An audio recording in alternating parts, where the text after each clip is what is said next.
গণতন্ত্রের পুনর্যাত্রায় সংসদকে কার্যকর করার প্রত্যয় সরকার ও বিরোধী দলের। রাষ্ট্রপতির ভাষণ ঘিরে অধিবেশনে উত্তাপ, বিরোধী দলের ওয়াকআউট।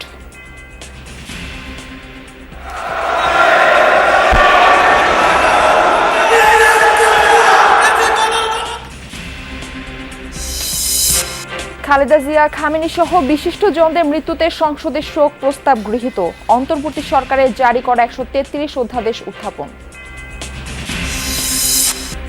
সরবরাহ সংকটের অজুহাতে ভোজ্য তেলের বাজারে অরাজকতা, দাম বাড়িয়ে দেয়া হয়েছে খোলা সয়াবিন ও পাম তেলের। অসাধুদের বিরুদ্ধে চলবে অভিযান।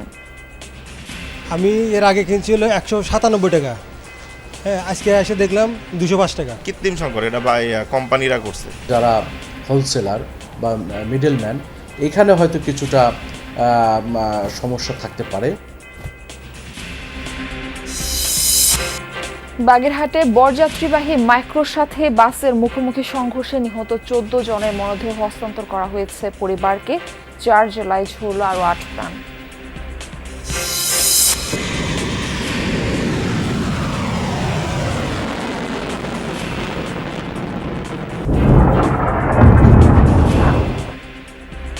মধ্যপ্রাচ্যের দ্বিতীয় সপ্তাহে গড়ালো ত্রিমুখী যুদ্ধ। পাল্টাপাল্টি হামলায় উত্তপ্ত মিত্র দেশগুলো। লড়াই চালিয়ে যাবে ইরান, বন্ধ থাকবে হরমুজ, হুমকি মুস্তাবার। আরও একবার নাহিদ রানাদের পেস 20-এ নীল হবে পাকিস্তান। আজ জিতলেই সিরিজ নিশ্চিত হবে বাংলাদেশে।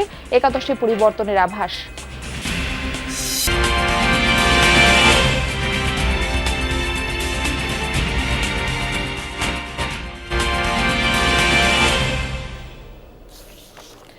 আমন্ত্রণ যমুনা নিউজে, আপনাদের সঙ্গে রয়েছে আমি মারফি রহমান। এতক্ষণ শিরোনাম দেখছিলেন। সবচেয়ে স্বাস্থ্যকর হালিম রাধুনী হালিম। হালিম হোক রাধুনী হালিম। দেশে কাঙ্ক্ষিত গণতন্ত্রের যাত্রা শুরু হয়েছে। ত্রয়োদশ সংসদ অধিবেশনের সূচনা বক্তব্যেই এই কথা বললেন প্রধানমন্ত্রী ও সংসদীয় নেতা তারেক রহমান। জানান, সরকার এই সংসদকে জাতীয় সমস্যা সমাধানের কেন্দ্রবিন্দু হিসেবে গড়ে তুলতে চায়। দেশের মানুষ প্রত্যাশা নিয়ে তাকিয়ে আছে উল্লেখ করে তিনি বলেন, স্বনির্ভর বাংলাদেশ গড়তে চায় বিএনপি। দলমত নির্বিশেষে সবার সহযোগিতা প্রত্যাশা করেন প্রধানমন্ত্রী।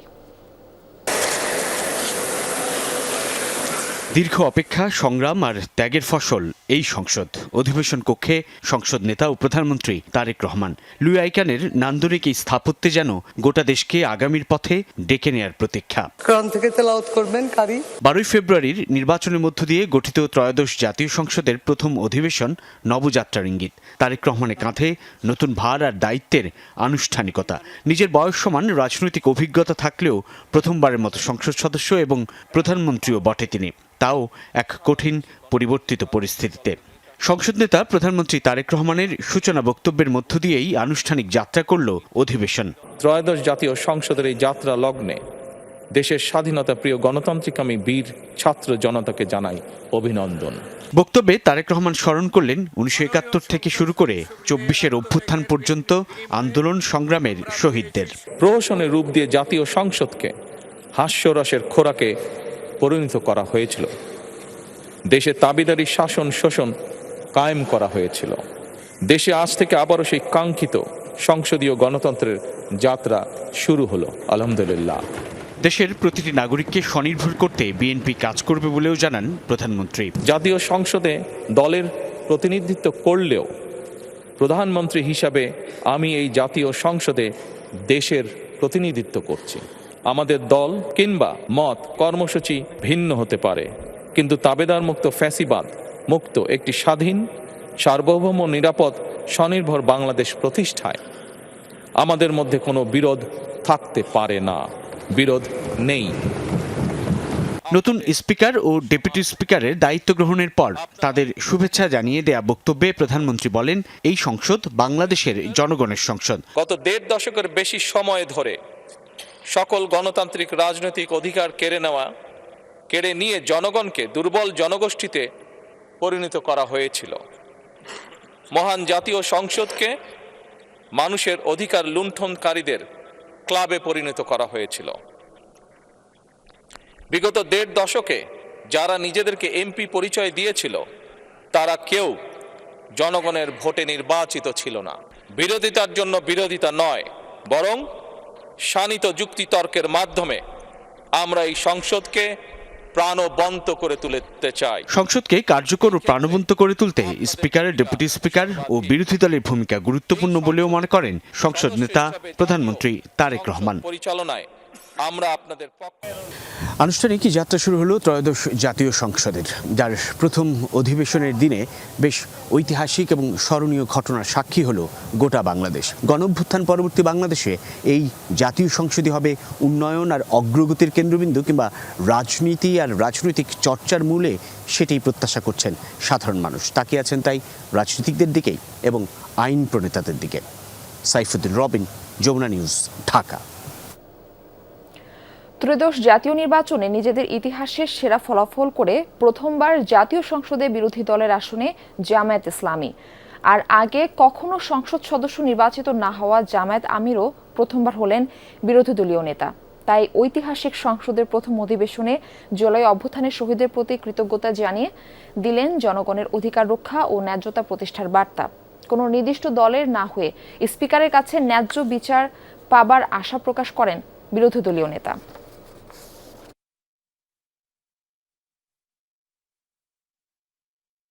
অনেক তরুণ সদস্য এখানে আজকে এসেছেন। আমিও বয়সে একটু বেশি হলেও আমিও তরুণ। আমার জীবনে এটা প্রথমে এই সংসদে ঢুকা, সুতরাং আমিও তরুণদের একজন। সেই তরুণরা যারা এখানে প্রাজ্ঞ আছেন, অতীতে যারা এই মহান সংসদের সদস্য বারবার নির্বাচিত হয়েছেন, তাদের কাছ থেকে আমরা ভালো কিছু শিখব। গণ অভ্যুত্থানের মধ্য দিয়ে ফ্যাসিবাদের পতন হয়েছে, মুক্ত হয়েছে গণতন্ত্র। ত্রয়োদশ সংসদের প্রথম অধিবেশনের সমাপনী ভাষণে একথা বললেন রাষ্ট্রপতি মোহাম্মদ শাহাবুদ্দিন। স্মরণ করেন জুলাই অভ্যুত্থানে হতাহতদের। ভাষণে তিনি ফ্যামিলি ও কৃষক কার্ড সহ সরকারের গৃহীত বিভিন্ন উন্নয়ন পরিকল্পনার কথা তুলে ধরেন। রাষ্ট্রপতির ভাষণের সূচনাতেই তার অভিশংসন চেয়ে বিক্ষোভ দেখায় বিরোধী দলীয় জোট। তাদের হইচই আর স্লোগানে কিছু সময়ের জন্য উত্তপ্ত হয়ে ওঠে পার্লামেন্ট। এক পর্যায়ে ওয়াক আউট করেন বিরোধীরা। আমরা মহান জাতীয় সংসদে কার্যপ্রণালী বিধি, সংবিধান এবং রেওয়াজসমূহ অনুসরণ করতে চাই। রাষ্ট্রপতির ভাষণকে কেন্দ্র করে ওয়াকআউট করতে পারে বিরোধী দল, এমন ইঙ্গিত ছিল আগেই, হয়েছেও তাই। মহামান্য রাষ্ট্রপতি। প্রথম দিনের অধিবেশনের একেবারে শেষ দিকে বক্তব্যের জন্য রাষ্ট্রপতি মোহাম্মদ শাহাবুদ্দিনের অধিবেশন কক্ষে প্রবেশের ঘোষণা দেওয়ার সাথে সাথেই শুরু হয় হট্টগোল। দয়া করে আপনাদের আসনে বসুন। এর মধ্যেই স্পিকার রাষ্ট্রপতির ভাষণের ঘোষণা দিলে আসন ছেড়ে প্রতিবাদ জানান জামায়াত জোটের এমপিরা। প্রদর্শন করা হয় জুলাই গাদ্দারি সংবলিত প্লেকার্ড। সংসদের শৃঙ্খলা রক্ষা করুন, অনুগ্রহ করে নিজের আসনে বসে পড়ুন। রাষ্ট্রপতির ভাষণ শুরু করলে উচ্চস্বরে প্রতিবাদ জানাতে থাকেন বিরোধী দলের সংসদ সদস্যরা। এক পর্যায়ে স্লোগান দিতে দিতে অধিবেশন কক্ষ ত্যাগ করেন তারা। অভিনন্দন ও শুভেচ্ছা। ভাষণের শুরুতেই মহান মুক্তিযুদ্ধের শহীদদের আত্মত্যাগের কথা স্মরণ করেন রাষ্ট্রপতি। স্মরণ করেন জুলাই গণ অভ্যুত্থানের শহীদদের। বিগত আওয়ামী লীগ সরকারকে আখ্যা দেন ফেসিবাদী হিসাবে। সকলের সম্মিলিত আন্দোলনের ফলে 2024 সালের 5ই আগস্ট তৎকালীন ফ্যাসিস্ট সরকারের পতন ঘটে। দীর্ঘ 1.5 দশকের ফ্যাসিবাদী শাসন আমলে গুম, খুন, বিচার বহির্ভূত হত্যাকাণ্ড ও নিপীড়নের শিকার সাধারণ মানুষ ও রাজনৈতিক দলের সদস্যবৃন্দকে কৃতজ্ঞতার সঙ্গে স্মরণ করছি। প্রায় আধা ঘন্টার বক্তব্যে দেশের বর্তমান অর্থনৈতিক পরিস্থিতি তুলে ধরেন রাষ্ট্রপতি। তুলে ধরেন বিএনপি সরকারের নানা উন্নয়ন পরিকল্পনার কথা। বিনিয়োগ নির্ভর অর্থনীতিতে রূপান্তরই হবে বর্তমান সরকারের মূল লক্ষ্য। কর্মসংস্থান সৃষ্টি ও সম্পদ তৈরিতে বিনিয়োগ নির্ভর অর্থনীতি হবে চালিকা শক্তি। সংসদের ভিতরে রাষ্ট্রপতি যখন বক্তব্য দিচ্ছিলেন তখন সংসদের বাইরেও বিক্ষোভ প্রদর্শন করেন বিরোধী দল। এ সময় ওয়াকআউটের 3 কারণ জানান বিরোধী দলীয় নেতা ডাক্তার শফিকুর রহমান। স্পিকার মহোদয়কে অনুরোধ জানিয়েছিলাম তাকে যেন ভাষণ দিতে দেওয়া না হয়। তারা আমাদের কথা গ্রাহ্য করেন নাই। আমরা সংক্ষুব্ধ হয়ে সংসদ থেকে বের হয়ে এসেছি। এদিন ওয়াকআউট করলেও রোববারের অধিবেশনে বিরোধী দল যোগ দেবে বলে আশা সরকার দলের এমপিদের। সংসদ শুধু ক্ষমতার মঞ্চ নয়, জবাবদিহিতা ও জন আকাঙ্ক্ষা প্রতিফলনের জায়গা। বিশিষ্টজনরা বলছেন ২৪-এর গণ অভ্যুত্থান পরবর্তী যে জন আকাঙ্ক্ষা তৈরি হয়েছে তা পূরণে সরকার কাজ করবে। আর বিরোধী দল আগের মতো শুধু স্তুতি গাওয়া নয়, সংসদকে কার্যকর করতে রাখবে ভূমিকা। বিশিষ্টজনরা বলছেন একটি কার্যকর সংসদেই হতে পারে গণতন্ত্রের সবচেয়ে বড় ভরসা। আরিফুর রহমান সবুজ, যমুনা নিউজ, ঢাকা। ত্রয়োদশ জাতীয় সংসদের প্রথম অধিবেশনে সাবেক প্রধানমন্ত্রী ও বিএনপি চেয়ারপারসন বেগম খালেদা জিয়া সহ প্রয়াত ৩১ জন সংসদ সদস্য ও জুলাই যোদ্ধাদের নামে শোক প্রস্তাব গ্রহণ করা হয়েছে। শপথ নেওয়ার পর সংসদ অধিবেশন পরিচালনা করেন স্পিকার হাফিজ উদ্দিন আহমেদ। শুরুতে সাবেক প্রধানমন্ত্রী খালেদা জিয়া, সাবেক সংসদ উপনেতা ও আওয়ামী লীগের সাবেক মন্ত্রী মতিয়া চৌধুরী ও সাবেক রাষ্ট্রপতি ডাক্তার AQM বদরুদ্দোজা চৌধুরী সহ ৩১ জন সংসদ সদস্যের প্রয়াণে শোক প্রস্তাব উত্থাপন করেন তিনি। এছাড়া ভারতের সাবেক প্রধানমন্ত্রী মনমোহন সিং, পোপ ফ্রান্সিস, ইরানের সর্বোচ্চ ধর্মীয় নেতা আয়াতুল্লাহ খামেনি সহ বিভিন্ন দেশের রাষ্ট্রপ্রধানদের নাম শোক প্রস্তাব হিসেবে পেশ করা হয়। প্রয়াতদের স্মরণে ১ মিনিট নীরবতা পালন করা হয়। এরপর শোক প্রস্তাবের উপর আলোচনা হয়। এ সময় বিরোধী দলীয় উপনেতা জামায়াতের নায়েবে আমির, তার দলের প্রয়াত এমপি এবং শরীফ ওসমান হাদি সহ কয়েকজনের নাম শোক প্রস্তাবে অন্তর্ভুক্ত করার দাবি তোলেন। জুলাই যোদ্ধাদের পক্ষে শোক প্রস্তাব চান বিরোধী দলীয় চিফ হুইপও। প্রস্তাবিত নামগুলো পর্যায়ক্রমে গ্রহণ করা হবে বলে জানান স্পিকার। এরপর সর্বসম্মতিক্রমে গৃহীত হয় প্রথম দিনের শোক প্রস্তাব। ত্রয়োদশ জাতীয় সংসদের প্রথম অধিবেশনে অন্তর্বর্তী সরকারের সময় জারিকৃত ১৩৩টি অধ্যাদেশ উত্থাপন করা হয়। আইন, বিচার ও সংসদ বিষয়ক মন্ত্রী মোহাম্মদ আসাদুজ্জামান অধ্যাদেশগুলো সংসদে উত্থাপন করেন। এসব অধ্যাদেশের মধ্যে প্রশাসনিক সংস্কার থেকে শুরু করে রাজনৈতিক ও আইনি নানা গুরুত্বপূর্ণ বিষয় রয়েছে। উল্লেখযোগ্য অধ্যাদেশগুলো আর্থিক খাত, স্থানীয় সরকার, জুলাই গণ অভ্যুত্থান, বিশেষ নিরাপত্তা বাহিনী ও বিচার বিভাগ, নির্বাচনী সংস্কার, উন্নয়ন প্রশাসন, জ্বালানি শিল্প বিষয়ক। এসব অধ্যাদেশ সরাসরি পাস বা বাতিল না করে সংসদের একটি বিশেষ কমিটির কাছে পাঠানো হবে। সেখানে যাচাই বাছাই শেষে প্রয়োজন অনুযায়ী সংশোধন, অনুমোদন বা বাতিলের সুপারিশ করা হবে।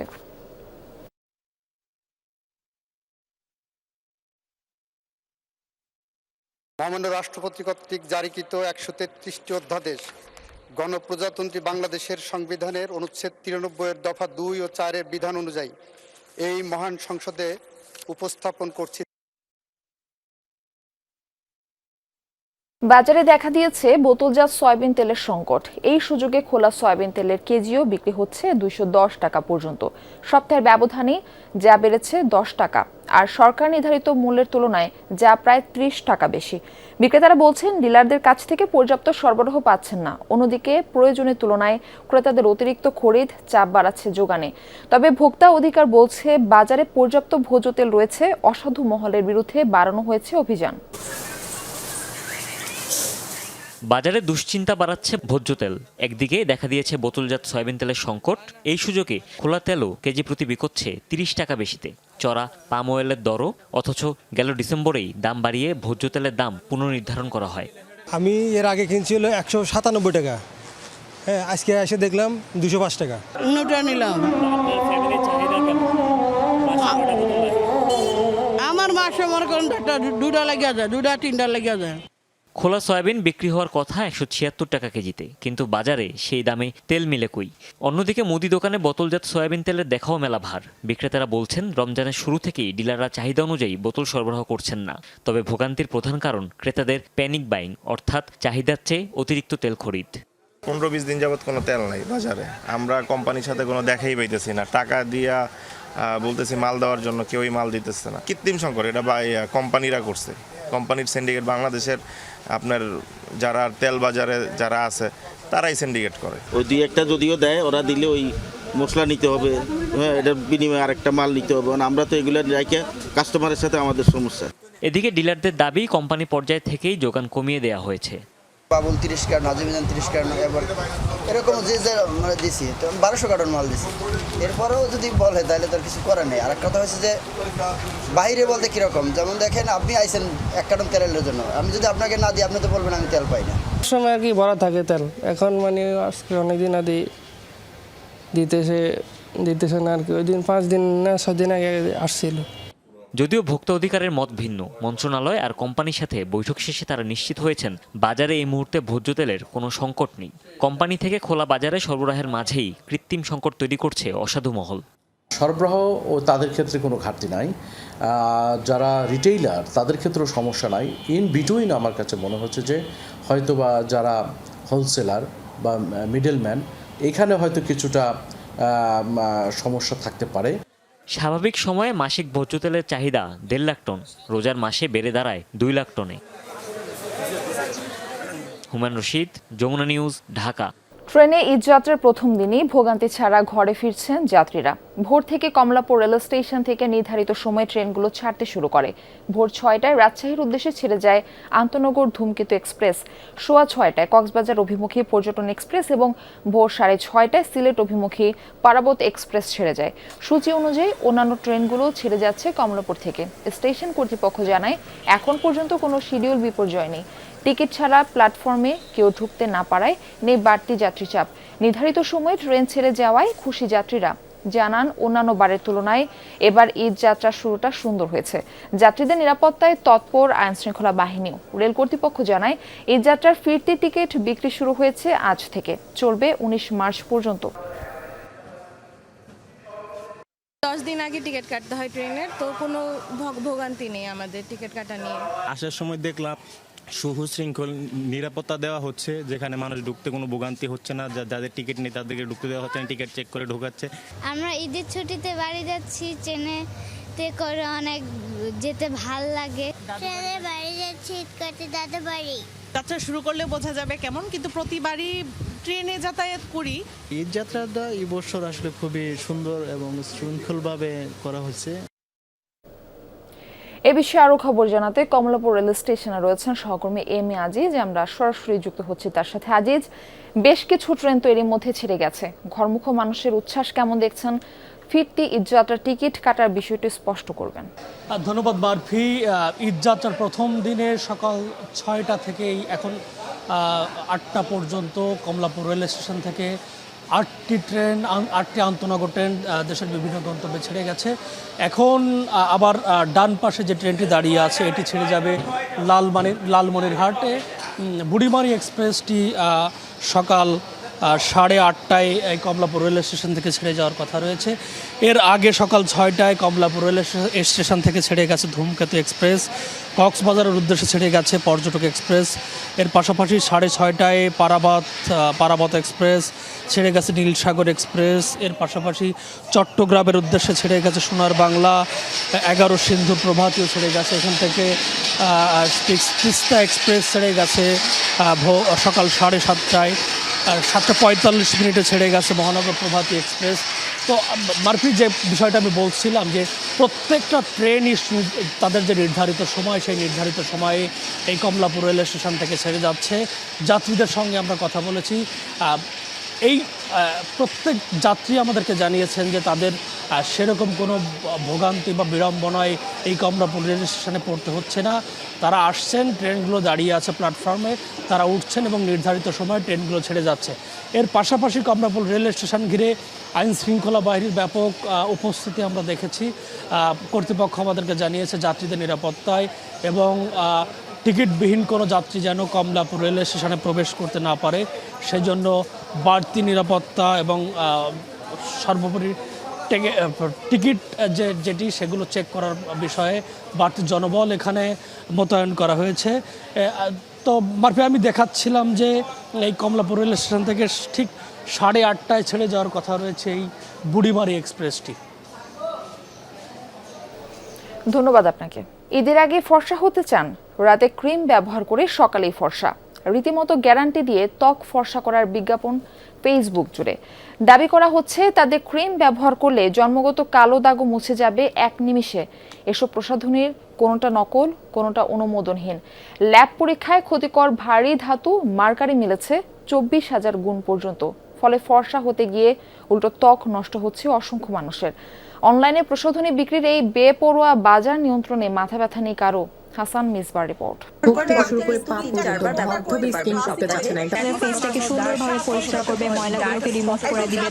তারা সবাই প্রসাধনী বিক্রেতা। কেউ দিচ্ছেন 7 দিনে ফর্সা হওয়ার নিশ্চয়তা, কেউ আবার দিচ্ছেন রাতে ক্রিম ব্যবহারের পর সকালেই ফর্সা হওয়ার গ্যারান্টি। এত সময়ের প্রয়োজন হয় না কারো কারো, 15 মিনিটেই নাকি ফর্সা হওয়া সম্ভব। মূলত বিক্রি বাড়াতেই যা খুশি তাই বলে থাকেন তারা। এই ক্রিমটা যদি কেউ ইউজ করে সে গ্যারান্টি ফর্সা হবে, এবং যদি কেউ ফর্সা না হয় তাহলে তার টাকা ব্যাক দিব। বাইব্রাউন কালো স্কিন পর্যন্ত একদম দুধের মতো ফর্সা করে দিবে। একটা বইলে কমেন্ট করছে সাহস থাকলে ফিল্টার ছাড়া আই দিয়ে শিরিন শুন না আইসি তো বাজে বাজে কমেন্ট না কইরা নাইট ক্রিম ব্যবহার করো, তুমিও সুন্দর হইতে পারবা, বুঝছো না?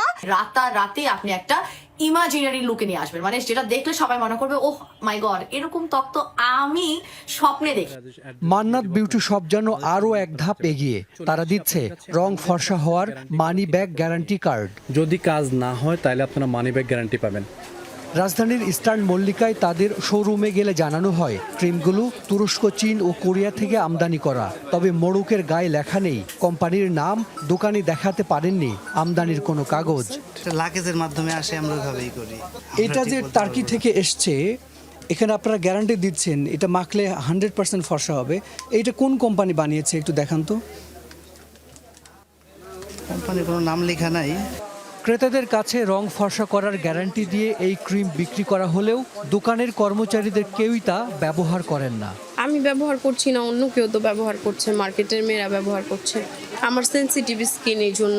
ঈদের আগে বাড়ে প্রসাধনীর চাহিদা, তাই হয়তো ফেসবুক জুড়ে শত শত পেজে নানা প্রসাধনীর বিজ্ঞাপন। হঠাৎ ফর্সা করে দেবে এমন কি আছে তাদের ক্রিমে? সেই উত্তর উঠে এসেছে পরিবেশ ও সমাজ উন্নয়ন প্রতিষ্ঠান এসডোর গবেষণায়। রাজধানীর বিভিন্ন দোকান ও অনলাইন থেকে সংগ্রহ করা 26টি নমুনা পরীক্ষা করা হয় সুইজারল্যান্ডের একটি ল্যাবে। এসব ক্রিমে 24,000 ppm পর্যন্ত মার্কারি পাওয়া গেছে। অথচ বিএসটিআই এর হিসেবে মার্কারির সহনীয় মাত্রা 1 ppm। মার্কারি একটা বিষ, বলা হচ্ছে মানব শরীরে 1% মানে ব্যবহার করা যাবে না। সেখানে আমরা ব্যবহার করছি এক একটা ক্রিমে 24,800 মতো ppm পার মিলিয়ন।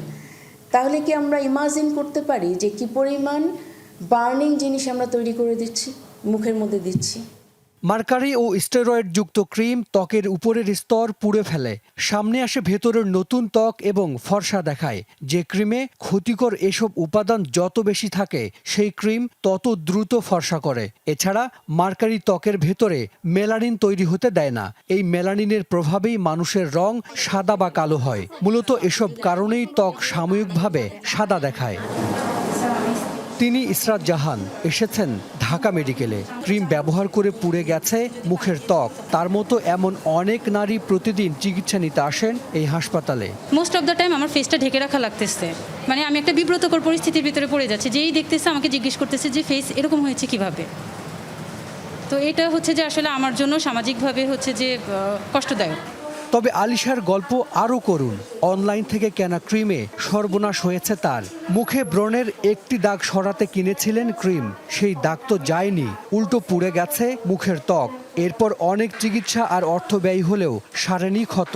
আমার এই স্কিনটা নিয়ে আমি কারোর সামনে প্রেজেন্ট হতে পারছি না। আমার যেহেতু আপন মানুষগুলো আমার স্কিনের এই ফেসটা পছন্দ করতেছে না, তা আমি যদি বিয়ে করি সেই মানুষটার কাছে যদি খারাপ ফিল হয় তখন তো সেখানে আমার স্টে করা পসিবল হবে না। ধবধবে ফর্সা হতে অনলাইনে ক্রিম কিনে ব্যবহারের পর এই পরিণতি হয়েছে তাদের। চিকিৎসকরা বলছেন দুনিয়া জুড়ে এমন কোনো প্রসাধনী নেই যা রাতারাতি ফর্সা করতে পারে। বারবার স্টেরয়েড ইউজ করে, বারবার লাইটেনিং ওয়াইটেনিং ইউজ করে, তখন সূর্যরশ্মি প্রভাবে skin cancer, basal cells, squamous cell carcinoma দেখা দিতে পারে, ক্যান্সার দেখা দিতে পারে। আমি প্রতিনিয়তই বেশ কিছু রোগী দেখি যে যাদের এই ফর্সা করতে গিয়ে তারা আরও কালো হয়ে যাচ্ছে। এটা হলো মনোরোগ বলা হয়, যাচ্ছে আমাকে বোধহয় খারাপ দেখা যাচ্ছে, আমাকে ভালো দেখা যাচ্ছে না। এটা একটা সাইকিয়াট্রিক ডিসঅর্ডার।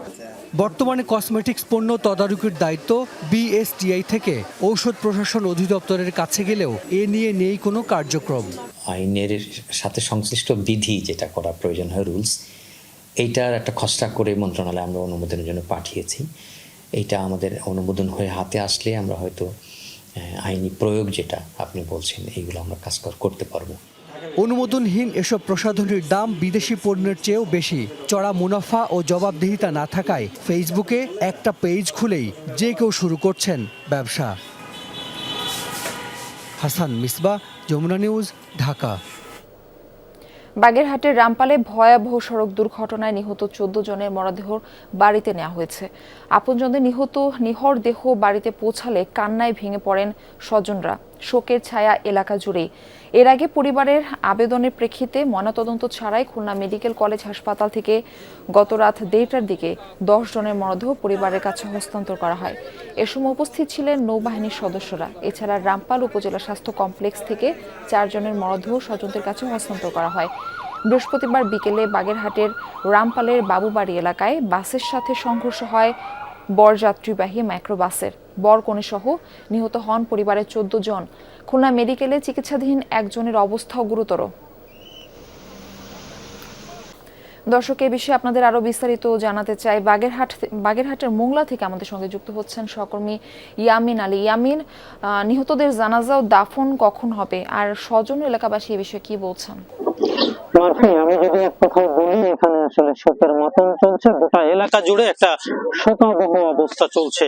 আমরা আপনাকে একটু আপনার মাধ্যমে দেখাতে চাই দর্শক, ঠিক পিছনে একেবারে একই পরিবারের আব্দুর রাজ্জাকের পরিবারের যে 9 সদস্যের মৃতদেহগুলি এখানে গোসল সম্পন্ন করে এখানে সারিবদ্ধভাবে রাখা হয়েছে। তাদের জানাজা হবে জুমাবাদ, অর্থাৎ এখানে তাদের স্বজনরা আসছে, তারা সেই তাদের যে মৃতদেহগুলি তারা এক নজর দেখছেন এবং তারা আসলে কেউ কেউ কান্নায় ভেঙে পড়ছেন। এখানের আকাশ বাতাসটা বেশ খানিকটা ভারী হয়ে উঠছে এই মানুষের শোকাবহ যে পরিবেশটা, সেই পরিবেশের কারণে। ভোর রাত 4টার দিকে মৃতদেহগুলি এখানে একে একে পৌঁছায়।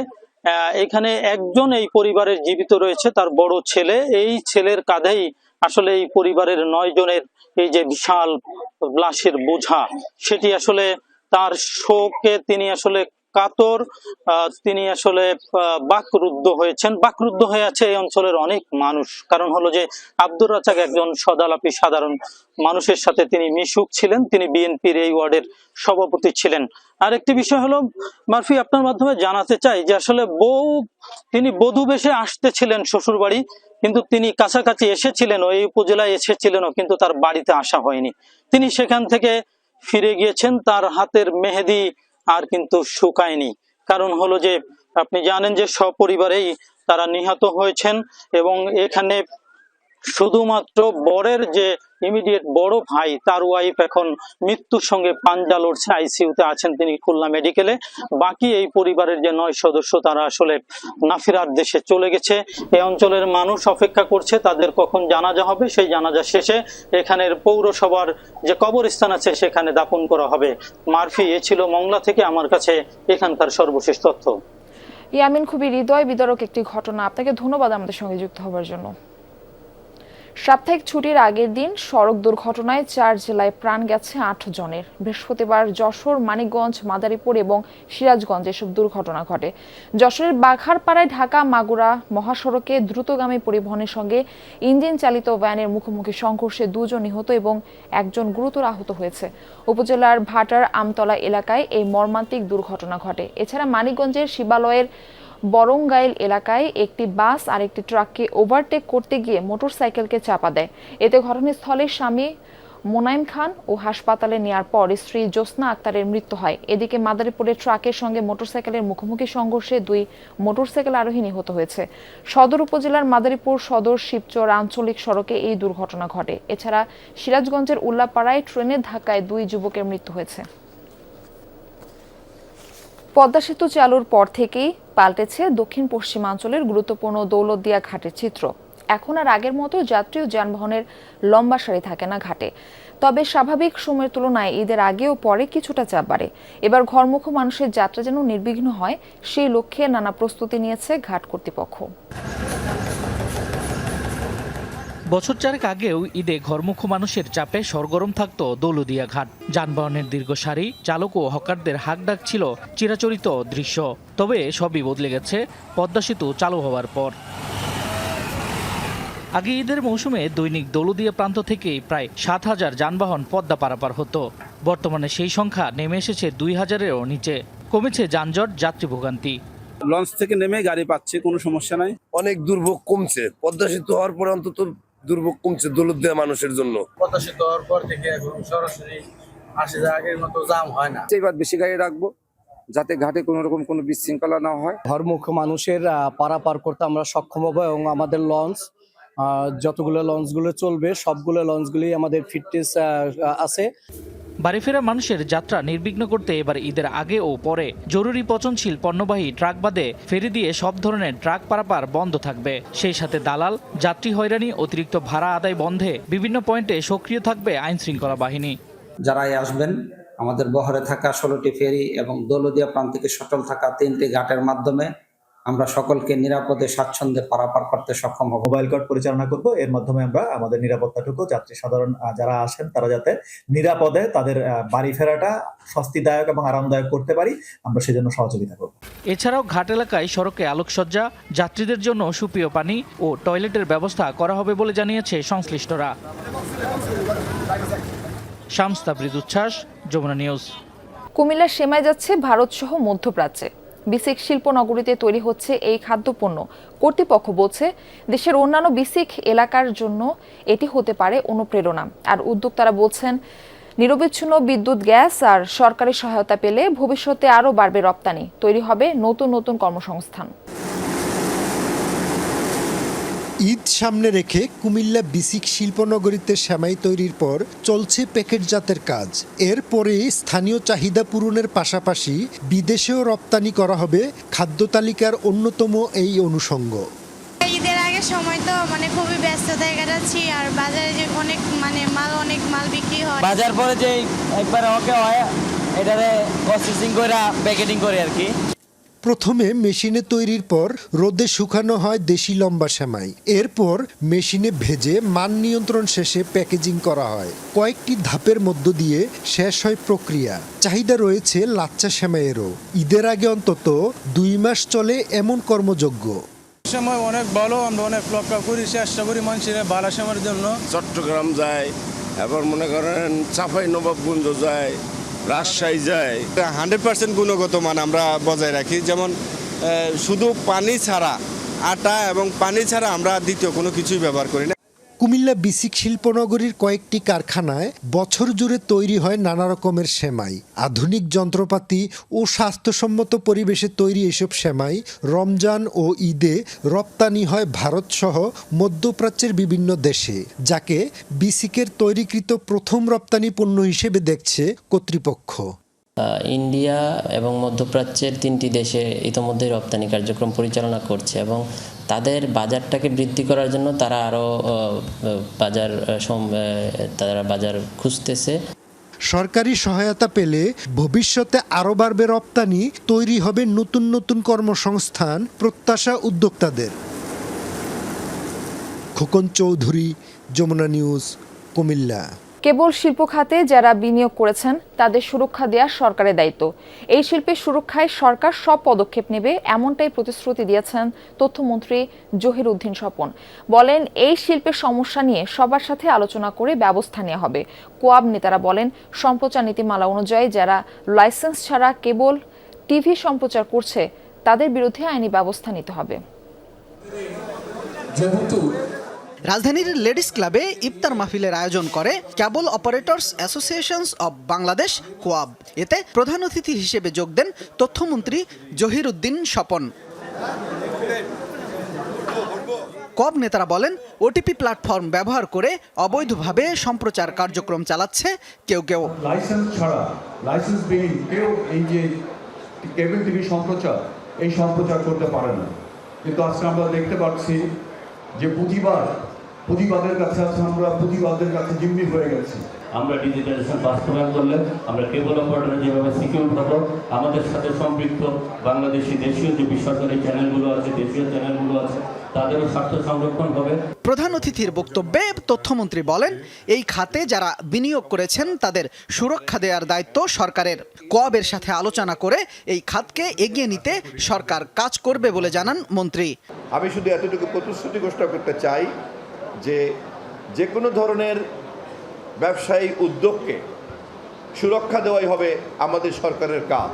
সঙ্গত কারণেই আপনাদের এই কেবল টিভি শিল্প খাতে আপনারা যারা ইতিমধ্যেই বিনিয়োগ করে বসে আছেন, আপনাদেরকেও সুরক্ষা দেওয়ার দায়িত্ব আমাদের। বিদ্যমান সমস্যা কাটিয়ে কেবল অপারেটরস খাত এগিয়ে যাবে বলে আশাবাদ ব্যক্ত করেন তথ্যমন্ত্রী। শামীম রেজা, যমুনা নিউজ, ঢাকা। এখন থেকে স্পাইসি ক্রিস্পি পটাটা প্রাণ পটাটা একটি স্বনির্ভর বিস্কুট। খেলার খবর, বাংলাদেশ পাকিস্তান ওয়ানডে সিরিজ প্রসঙ্গ। সিরিজের দ্বিতীয় ম্যাচে আজ মুখোমুখি হবে দুই দল। এই ম্যাচে জয় তুলে সিরিজ নিশ্চিত করতে চায় বাংলাদেশ, আর পাকিস্তানের লক্ষ্য সিরিজে সমতা আনা। এই ম্যাচেও পেস দিয়ে অতিথিদের কাবু করতে চাইবে বাংলাদেশ। টাইগার একাদশে আসতে পারে একটি পরিবর্তন। শুক্রবার মিরপুরে দুপুর 2:15টায় শুরু হবে এই ম্যাচ। শুক্রবার বাংলাদেশ পাকিস্তান সিরিজের দ্বিতীয় ওয়ানডে। প্রথম ম্যাচে যেই ফর্মুলায় বা যেই ব্লু প্রিন্টে বাংলাদেশ দল নাস্তানাবুদ করেছিল পাকিস্তানকে, সেই একই কৌশলে পাকিস্তানের বিপক্ষে দ্বিতীয় ম্যাচেও মাঠে নামবে বাংলাদেশ দল। এখন প্রশ্ন উঠতেই পারে আপনার মনে, সেই কৌশলটা কি? সেই কৌশলটা হলো গতিতে পাকিস্তানি ব্যাটারদের এক্সপোজ করা, আউট করা। নাহিদ রানা যেটা করে দেখিয়েছেন। সাম্প্রতিক বছরগুলোতে স্ট্যাট বা পরিসংখ্যান ঘেঁটে দেখলে এটা স্পষ্ট প্রমাণ পাওয়া যায় যে পাকিস্তানি ব্যাটাররা গতির বিপক্ষে কতটা নড়বড়ে। বিশেষ করে 140+ গতিতে বল আসলেই পাকিস্তানি ব্যাটারদের দুর্বলতা ফুটে ওঠে। এর কারণ হিসেবে পাকিস্তানি সাবেক ক্রিকেটাররাই বলে থাকেন তাদের ঘরোয়া ক্রিকেটে, তাদের দলে, তাদের সার্কিটে এই মুহূর্তে এই গতির পেসার না থাকাতে। এখন নিশ্চিতভাবেই নাহিদ রানা এই ম্যাচেও বাংলাদেশ দলের ট্র্যাম্প কার্ড। কিন্তু তাই বলে বাংলাদেশের একাদশে কি পরিবর্তন আসবে না? দলের একটি সোর্স বলছে ওয়ার্কলোড ম্যানেজমেন্টের কারণে হলেও পেস ডিপার্টমেন্টে একটি বদল আসতে পারে। সেক্ষেত্রে তাসকিন অথবা মুস্তাফিজের যে কোনো একজন ড্রপ হতে পারেন। তার জায়গায় এই মুহূর্তে নাহিদ রানার পর সবচেয়ে যে গতিময় পেসার সেটা হলো শরীফুল ইসলাম, তিনি আসতে পারেন একাদশে। সবশেষ বিপিএলের শরীফুল প্রায় 140 অ্যাভারেজে বোলিং করেছেন, তবে ওয়ানডেতে 10 ওভারের স্পেলে সেটা কতটা দেখাতে পারেন সেটা এখন দেখার বিষয়। তবে শরীফুলকে স্কোয়াডে রাখলে অবশ্যই তাকে নতুন বলের পরিকল্পনায় রাখা উচিত, কেননা পুরনো বলে শরীফুলের গতি আবার কমে যায় অনেকটাই। তবে আপাত দৃষ্টিতে যেটা প্ল্যান, বাংলাদেশ যদি পরের ম্যাচে সিরিজ জয় নিশ্চিত করে ফেলে সেক্ষেত্রে নাহিদ রানা হয়তো বিশ্রাম পাবে শেষ ম্যাচে, এবং দ্বিতীয় ম্যাচে তাসকিন অথবা মুস্তাফিজের যে কোনো একজনের বদলে শরীফুল ইসলামের একাদশে আসার সম্ভাবনা উজ্জ্বল। আরেকটি বিষয়, পাকিস্তান একাদশে প্রচুর বাহাতি ব্যাটারের আধিক্য আছে। সেই জায়গাকে থেকেই কিন্তু মেহেদী হাসান মিরাজ প্রথম ম্যাচে ছিলেন খুবই কার্যকরী, রিশাদ হোসেন ততটা ইফেক্টিভ ছিলেন না। অর্থাৎ দ্বিতীয় ম্যাচে বাংলাদেশের পেস বোলিং ডিপার্টমেন্ট যদি প্রত্যাশিত ধস এনে দিতে না পারে সেক্ষেত্রে কিন্তু অফ স্পিনার একটা ভাইটাল রোল প্লে করতে পারে। বাংলাদেশ দলে যেহেতু মেহেদী হাসান মিরাজ একাই একমাত্র স্পেশালিস্ট অফ স্পিনার, সেই ক্ষেত্রে সাইফ হাসান আফিফদের অফ স্পিনটাও কিন্তু ভালো অপশন হতে পারে ক্যাপ্টেন মিরাজের জন্য। তবে পাকিস্তান একাদশে পরিবর্তন আসছে এটা একটা নিশ্চিত। অন্তত 2-1 ডিপার্টমেন্টে পরিবর্তন আসতেই পারে। হারিস রৌফের মতো পেসার যেহেতু ডাগআউটে বসে আছেন, তিনিও ফিরতে পারেন একাদশে। হাসিনুর রহমান, যমুনা স্পোর্টস, মিরপুর শেরেবাংলা জাতীয় ক্রিকেট স্টেডিয়াম, ঢাকা। 1 মাসের জন্য মার্কিন নিষেধাজ্ঞা থেকে অব্যাহতি পেল রাশিয়া। তীব্র জ্বালানি সংকটের মাঝে মস্কো থেকে তেল কিনতে পারবে সবাই। যুক্তরাষ্ট্রের ট্রেজারি ডিপার্টমেন্ট নিশ্চিত করেছে এই বিষয়টি। 12 মার্চ পর্যন্ত জাহাজে বোঝাই করা রাশিয়ার অপরিশোধিত তেল ও পেট্রোলিয়াম আগামী 11 এপ্রিল পর্যন্ত কেনা যাবে। বিশ্বব্যাপী জ্বালানি বাজার স্থিতিশীল রাখতে মার্কিন প্রেসিডেন্ট ট্রাম্পের এই সিদ্ধান্ত। রাশিয়ার জ্বালানির উপর থেকে অস্থায়ীভাবে তুলে নেওয়া হলো নিষেধাজ্ঞা। বিভিন্ন গণমাধ্যমের তথ্য অনুযায়ী 12 মার্চ পর্যন্ত রাশিয়ার প্রায় 12.5 কোটি ব্যারেলের মতো তেল বোঝাই করা রয়েছে জাহাজে, যা বিশ্বের 30টি স্থানে পৌঁছাবে। বিপুল পরিমাণে জ্বালানি মাত্র 5 থেকে 6 দিনের সরবরাহ। মধ্যপ্রাচ্যে যুদ্ধ শুরুর পর ব্যারেল প্রতি অপরিশোধিত তেলের দাম পৌঁছায় সর্বোচ্চ $120। ইউক্রেন যুদ্ধের জেরে রাশিয়ার তেলের উপর নিষেধাজ্ঞা আরোপ করেছিল যুক্তরাষ্ট্র। 2 সপ্তাহে গড়ালো যুক্তরাষ্ট্র, ইসরায়েল, ইরান ত্রিমুখী যুদ্ধ। এখনও পাল্টাপাল্টি হামলায় উত্তপ্ত পুরো মধ্যপ্রাচ্য। বৃহস্পতিবার রাতেও মার্কিন ইসরায়েলি যৌথ বাহিনীর আগ্রাসনের টার্গেট হয় বহু ইরানি স্থাপনা। রাজধানী তেহরানে বাসিজ ফোর্সের অবস্থান লক্ষ্য করে একাধিক হামলা চালায় ইসরায়েলি প্রতিরক্ষা বাহিনী IDF। উড়িয়ে দেওয়া হয় একাধিক পোস্ট। এছাড়াও কোম প্রদেশে হামলায় আহত হন রেড ক্রিসেন্ট সদস্যরা। যুদ্ধ শুরুর পর ইরানে 6,000-এরও বেশি লক্ষ্যবস্তুতে আঘাত হানার দাবি করেছে মার্কিন সেন্ট্রাল কমান্ড। বিধ্বস্ত করা হয়েছে দেশটির প্রায় 100 নৌযান ও 30টিরও বেশি মাইন বিছানোর জাহাজ। ইরানের চলমান এই যৌথ অভিযানে প্রাণহানি ছাড়িয়েছে 1250, আহতের সংখ্যা 12,000-এর বেশি।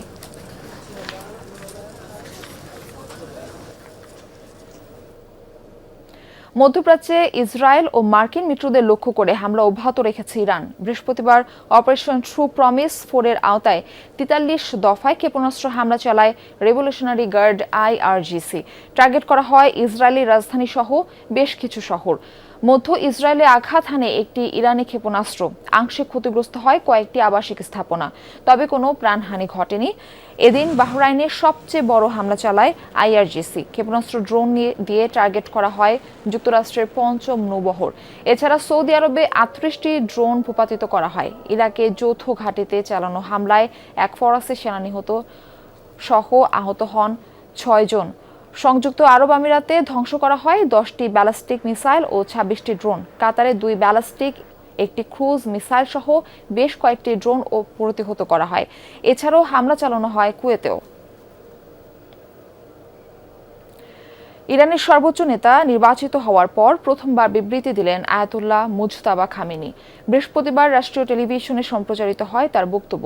ইসরায়েল ও যুক্তরাষ্ট্রকে হুঁশিয়ারি দিয়ে বলেন, লড়াই চালিয়ে যাবে ইরান, নেওয়া হবে রক্তের প্রতিশোধ, বন্ধ থাকবে হরমুজ প্রণালী, স্পষ্ট জানিয়ে দেন মুজতাবা। তার দাবি, চলমান যুদ্ধে মধ্যপ্রাচ্যে তাদের টার্গেট কেবল মার্কিন সামরিক ঘাঁটি। Ayatollah Seyed Mojtaba Hosseini Khamenei. সম্প্রতি ইরানের নতুন সর্বোচ্চ নেতা নির্বাচিত হয়েছেন Ayatollah Mojtaba Khamenei. Ayatollah Ali খামেনির হত্যাকাণ্ডের পর তার স্থলাভিষিক্ত হলেন তারই পুত্র। দায়িত্ব গ্রহণের পর প্রথমবারের মতো দিয়েছেন বিবৃতি। বৃহস্পতিবার তা পড়ে শোনানো হয় রাষ্ট্রীয় টেলিভিশনে। যুক্তরাষ্ট্র ইসরায়েলের যৌথ অভিযানে নিহতদের রক্তের প্রতিশোধ নেয়ার হুঁশিয়ারি দেন মুস্তাবা। প্রতিবাদ জানান শিশুদের উপর বর্বরতার। তোমাদের শহীদদের রক্তের প্রতিশোধ নিতে আমরা কখনো পিছপা হব না, বিশেষ করে শিশুদের বিরুদ্ধে সংগঠিত অপরাধগুলোর জন্য, যেমন মিনাব স্কুলের ইচ্ছাকৃত হামলার ঘটনা। মুজতাবার দাবি, চলমান যুদ্ধে মধ্যপ্রাচ্যে তাদের টার্গেট কেবল যুক্তরাষ্ট্রের সামরিক ঘাঁটি। স্পষ্টভাবে জানিয়ে দেন, প্রয়োজনে এসব হামলা চালিয়ে যাবে তেহরান।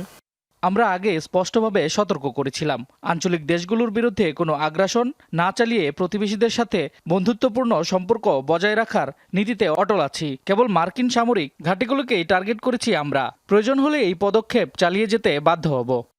বিশ্বের অন্যতম গুরুত্বপূর্ণ বাণিজ্য পথ হরমুজ প্রণালী বন্ধ থাকবে বলেও সাফ জানিয়ে দিয়েছেন ইরানের নতুন সর্বোচ্চ নেতা।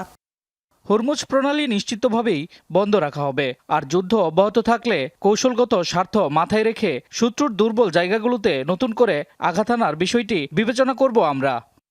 এছাড়াও মুজতাবা জানান, শত্রুপক্ষের কাছ থেকে ক্ষতিপূরণ দাবি করবে তেহরান। রেজওয়ানা সায়মা, যমুনা নিউজ। ইরাকে বিধ্বস্ত হলো যুক্তরাষ্ট্রের একটি রিফুয়েলিং এয়ারক্রাফট। ইরানপন্থী দেশটির সশস্ত্র গোষ্ঠী দায় নিয়েছে হামলার, তবে তা নিশ্চিত করেনি মার্কিন সেন্ট্রাল কমান্ড। বিধ্বস্ত উড়োযানটির মডেল বোয়িং KC-135 স্ট্রাটো ট্র্যাঙ্কার, যা মাঝ আকাশে যুদ্ধ ও বোমারু বিমানের রিফুয়েলিংয়ের কাজে ব্যবহৃত হতো। পাইলট, কো পাইলট সহ 3 জনের একটি দল পরিচালনা করে থাকে যানটি। তবে বিধ্বস্তের ঘটনায় কোনো প্রাণহানির তথ্য দেয়নি যুক্তরাষ্ট্র। ইরানের বিরুদ্ধে অভিযান ঘিরে বর্তমানে মার্কিন বিমান বহরের বড় একটি অংশ মোতায়েন রয়েছে মধ্যপ্রাচ্যে।